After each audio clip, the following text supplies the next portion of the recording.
Hi అండి. Welcome to our channel safe electric Telugu. ఈరోజు మనం ఎలక్ట్రికల్ అంటే ఏంటి? ఇన్‌స్ట్రుమెంటేషన్ అంటే ఏంటి? ఈ రెండిట్లకి ఉన్న మధ్య ఉన్న డిఫరెన్సెస్ గురించి మనం డిస్కస్ చేయబోతున్నాం. చాలా మందికి వీటిల మధ్య కొన్ని సందేశాలు ఉంటాయండి. ఎలక్ట్రికల్ అంటే ఏంటి? ఇన్‌స్ట్రుమెంటేషన్ అంటే ఏంటి? 2 ఒకటేనా? 2 వేరు వేరా? లేదంటే ఏ ఇండస్ట్రీస్‌లో ఈ ఇన్‌స్ట్రుమెంటేషన్ అనేవి ఉంటాయి? ఏ ఇండస్ట్రీస్‌లో ఎలక్ట్రికల్ అనేది ఉంటది? దేన్ని ఎక్కువ వాడతాము? ఇటువంటి చాలా డౌట్స్ అనేవి ఉంటాయి. ముఖ్యంగా ట్రైనీ స్టేజ్‌లో ఉన్న వాళ్ళకి ఈ వీడియో అనేది చాలా ఇంపార్టెంటు. తెలుసుకోవడం వాళ్ళకి ఒక మంచి నాలెడ్జ్ అనేది గెయిన్ అవుతదని నేను ఆశిస్తున్నాను. అలాగే మన ఛానల్‌ని ఇంకా సబ్స్క్రైబ్ చేయకుండా చూసేవాళ్ళు ఎవరుంటే తప్పకుండా సబ్స్క్రైబ్ చేయండి. అలాగే బెల్ ఐకాన్ టచ్ చేయండి. దాని ద్వారా మన నోటిఫికేషన్‌లన్నీ మీకొస్తాయి. ఇప్పుడు మన టాపిక్‌లోకి వెళ్తే ఎలక్ట్రికల్ అంటే ఏంటి? ఇన్‌స్ట్రుమెంటేషన్ అంటే ఏంటి? ఫస్ట్ ఎలక్ట్రికల్ అంటే ఏంటి? అందులో మనం ఏం నేర్చుకోబోతున్నాం అనేది మనం చూద్దాం. ఎలక్ట్రికల్ అనేసరికి ఏంటంటే ఎలక్ట్రిసిటీని ఎలా జనరేట్ చేస్తాం? ఎలా ట్రాన్స్‌మిట్ చేస్తాం? ఎలా డిస్ట్రిబ్యూట్ చేస్తాం? ఎలా యుటిలైజ్ చేస్తాం? అటువంటి టాపిక్స్ అన్నీ మనం ఈ ఎలక్ట్రికల్ ఫీల్డ్‌లో మనం నేర్చుకుంటాం. అలాగే ఇన్‌స్ట్రుమెంటేషన్‌లో వచ్చేసరికి ఏంటి అంటే, ఇన్‌స్ట్రుమెంటేషన్ అనేది ఏదైనా ఒక మన ఇండస్ట్రీస్‌లో ప్రాసెస్ అంటే మనకి ఇండస్ట్రీలో ఏ ఇండస్ట్రీ అయినా ప్రాసెస్ అంటే వర్క్ జరుగుతది కదా! పలానా ఆయిల్ ఇండస్ట్రీస్‌లో అయితే రిఫైనరీ ప్రాసెస్, అలాగే టెక్స్‌టైల్స్‌లో వస్తే దూది నుంచి దారం తయారయ్యే వరకు అదంతా జరిగే ప్రాసెస్ అంటామండి. ఈ ప్రాసెస్‌లోని కంట్రోలింగు, మానిటరింగు, మెజరింగు చేయడానికి ఈ ఇన్‌స్ట్రుమెంటేషన్ అనేది ముఖ్యంగా యూజ్ చేయడం జరుగుతది.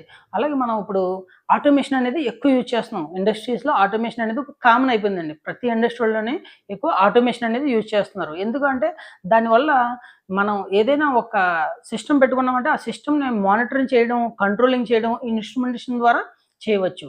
అలాగే మనం ఇప్పుడు ఎలక్ట్రిసిటీ గురించి ఇందాక చెప్పుకున్నాం కదా!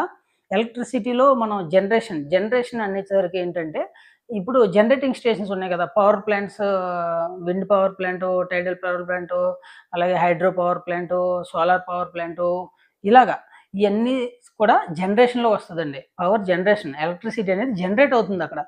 అలాగే నెక్స్ట్ స్టేజ్ వచ్చేసరికి ట్రాన్స్మిషన్ అంటే మనకి ఆ జనరేటింగ్ స్టేషన్ నుంచి వైర్ల ద్వారా ఫీల్డ్‌లో పెద్ద పెద్ద టవర్ల ద్వారా వస్తాయి చూసారా? హై కేవీ 132, 440, 400 కేవీఏ ఈ రేంజ్‌లో హై వోల్టేజెస్ ద్వారా ట్రాన్స్మిషన్ జరిగి డిస్ట్రిబ్యూషన్ జరుగుతది. డిస్ట్రిబ్యూషన్ అంటే మన ఇంటికి, ఇండస్ట్రీస్‌కి వస్తాయి చూసారా? అదంతా డిస్ట్రిబ్యూషన్ సిస్టమ్. ఇది డిస్ట్రిబ్యూషన్ వరకు. నెక్స్ట్ వచ్చేసి యుటిలైజేషన్ అంటే మనం దాని తర్వాత నుంచి మన ఇండస్ట్రీస్‌లో కానీ, మన ఇంట్ల దగ్గర కానీ ట్రాన్స్‌ఫార్మర్స్ అనేవి యూజ్ చేస్తా ఉంటాం. ఆ ట్రాన్స్‌ఫార్మర్ దగ్గర నుంచి డిస్ట్రిబ్యూట్ అయింది యుటిలైజ్ చేస్తాం. ఈ ట్రాన్స్‌ఫార్మర్ నుంచి మనం మోటార్స్ అని, స్టార్టర్స్ అని, ఇంకా లైటింగ్ అని, హీటింగ్ అని ఏదైనా కావచ్చు. ఏదైనా సరే మనం ఈ ఎలక్ట్రిసిటీని ఎక్కడైతే యూజ్ చేస్తున్నామో దానిని మనం యుటిలైజేషన్ అని అంటాం. మనం వాడుతున్నాం దాన్ని. దాన్ని యూజ్ చేసుకొని మనం వర్క్ అనేది ఏదోకటి చేసుకుంటున్నాం. మోటార్ అనేది తిప్పుతున్నాం, పంపులనేవి తిప్పుతాం. ఏయైనా మనం ఈ ఎలక్ట్రిసిటీని యూజ్ చేసి చేసుకుంటున్నాం. దీన్ని ఎలక్ట్రిసిటీ యొక్క ఉపయోగం. అలాగే ఇప్పుడు ఇన్‌స్ట్రుమెంటేషన్ గురించి మనం ఇందాక చెప్పుకున్నాం గదా! మానిటరింగ్, కంట్రోలింగ్ చేయడానికి. ఏదైనా ఒక సపోజ్ మనం చెప్పినట్లయితే ఒక ఆయిల్ ట్యాంక్ ఉన్నదండి. ఆ ఆయిల్ ట్యాంక్‌లో మనం ఒక ట్రాన్స్‌మిటర్ అనేది అంటే level transmitter, pressure transmitter, flow transmitter ఇలా ఉంటాయి. ఇవి ఏం చేస్తాయంటే ఆ ట్యాంక్ యొక్క లెవెల్ ఎంతున్నదో మనకి చూపిస్తది. అలాగే ఆ ట్యాంక్‌లో ఉన్న ఆయిల్ యొక్క టెంపరేచర్ ఏదన్నా ఉందంటే చూపిస్తది. అలాగే ఆ ఆయిల్ యొక్క ఫ్లో ఈ ట్యాంక్‌లోంచి వేరే చోటకి వెళ్తుంది. ఆ లైన్‌కి మనం ఫ్లో మీటర్ అనేది ఇన్‌స్టాల్ చేసినట్లయితే, ఆ ఫ్లో ఎంత ఎళ్తుంది, ఇంత టైంలో ఎంతెళ్ళింది, మొత్తం ఈ మానిటరింగ్ అంతా జరుగుతది.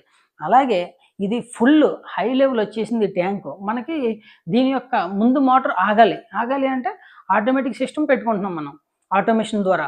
సో, దీన్నంతా కలిపి ఇన్‌స్ట్రుమెంటేషన్ అంటాం. ఇదంతా మనకి ఇన్‌స్ట్రుమెంటేషన్‌లో వస్తదండి. దీంట్లో ముఖ్యంగా యూజ్ చేసుకునేయి ఏంటంటే ఈ టెంపరేచర్ ట్రాన్స్‌మిటర్సు, లెవెల్ ట్రాన్స్‌మిటర్సు, ఫ్లో ట్రాన్స్‌మిటర్సు, ఇంకా కంట్రోల్ వాల్వ్సు, యాక్చుయేటర్సు ఇలాగా ఎన్నో, ఎన్నో ఎక్విప్‌మెంట్స్ అండి. చాలా ఎక్విప్‌మెంట్స్ ఉంటాయి ఇన్‌స్ట్రుమెంటేషన్‌లో అనేసరికి. పీఎల్‌సీ, స్కాడా ఇవన్నీ డీసీఎస్ ఇవన్నీ కూడా ఈ పీఎల్‌సీ, స్కాడా అనేది ఆటోమేషన్‌లో ముఖ్య పార్ట్. ఈ పీఎల్‌సీ, స్కాడా అనేది లేకుండా ఆటోమేషన్ అనేది జరగదండి. ఇంకొకటి నెక్స్టు ఈ పీఎల్‌సీ, స్కాడా లేకుండా ఆటోమేషన్ జరగాలి అంటే పీఐడీ కంట్రోలర్స్ ద్వారా కొంచెం వరకు చేయొచ్చు.